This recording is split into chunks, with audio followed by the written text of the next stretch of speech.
Today on Monday's Talk, we're answering the question, is there purpose in my struggles? And this is struggles in life in general.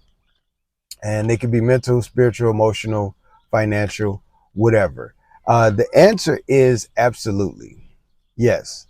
I'm also testing a lavalier mic. So, yeah, I know. Doing a little more. So, it may sound a little different or a little more amplified or better. So either way, in our world today, many people do have many challenges, struggles, issues, covering the range of the things that I just mentioned: spiritual, physical, emotional, mental, right? Sometimes a combination of both, or even feel like sometimes all. Reality is that our struggles have purpose. They have value. They have meaning, even though it doesn't feel like it initially. I'm also in the mobile office as usual in most cases. So, I got a lot of environment going on around me, but, you know, being out and involved in nature and in life is what these discussions is all about. So, we're going to be coming from the book of St. John, and that's going to be chapter 5 and verses 2 through 9. And this is, for those who may be new, this is how we answer questions from a practical and spiritual standpoint.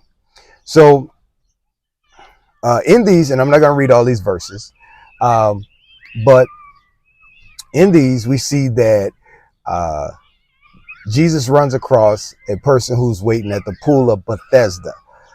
This is a pool where an angel is sent down at a specific time, and whoever is sick, which a lot of people wait around the pool for this time, whoever is sick and gets into the pool first is the one that gets healed, for anyone who doesn't know the story.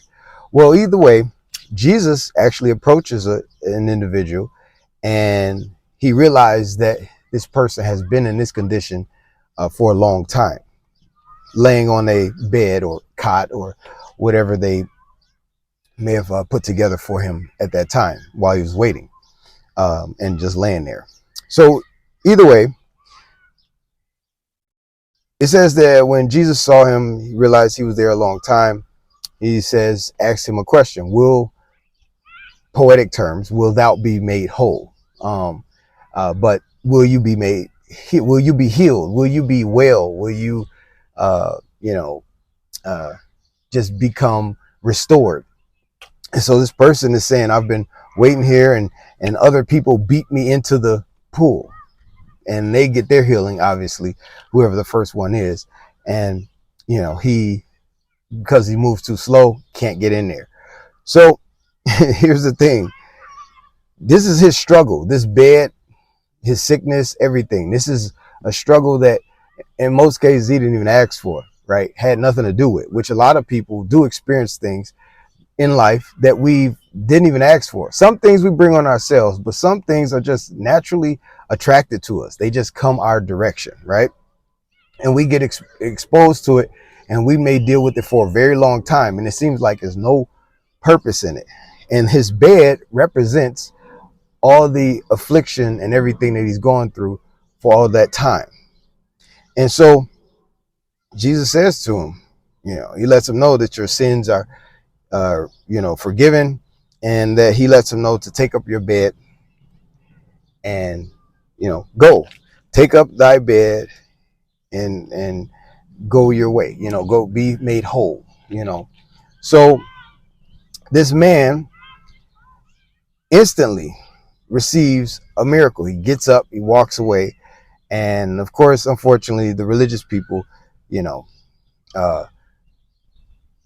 don't like it because it's on a religious holiday, right? Religious people for you, right? Okay, that's enough of them. But the thing is just that this bed was not left there. His exact words is, rise up, take up thy bed and walk, or take up your bed and walk.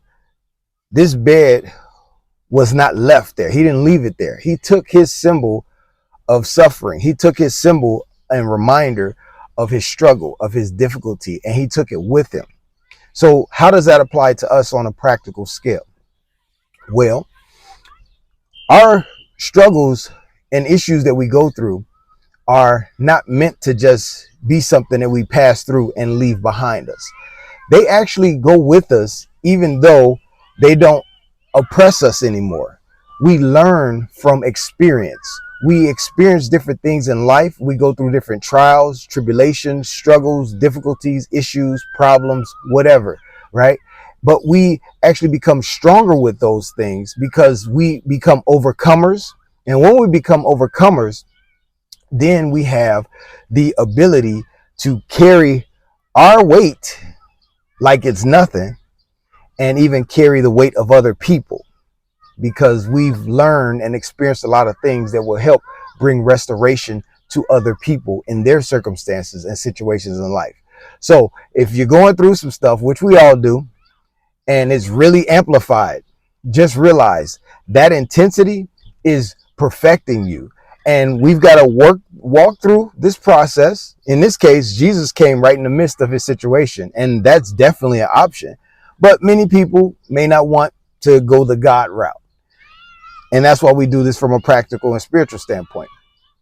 And so on the natural side, you have to realize that you're not alone. You have people who care about you. You have situations that are designed like where you're actually being helped, you're being nurtured or cared for or looked after. Somebody's trying to give you advice, counsel, love, whatever. They're trying to help you in the midst of your situation. And your situation may be bad, but it's actually even in this stage, it's actually preserved because you're still around, you're still fighting, you're still kicking. And as long as you do that, you taking up that bed, you taking up that symbol of suffering, and you walking. And remember, at the end of it, you'll not only carry your weight, but you'll carry the weight of many others. All right, so this was your Monday's talk. If there's anything you want to see addressed from a practical and spiritual standpoint, let me know, and we'll do what we do to address it. All right, till next time.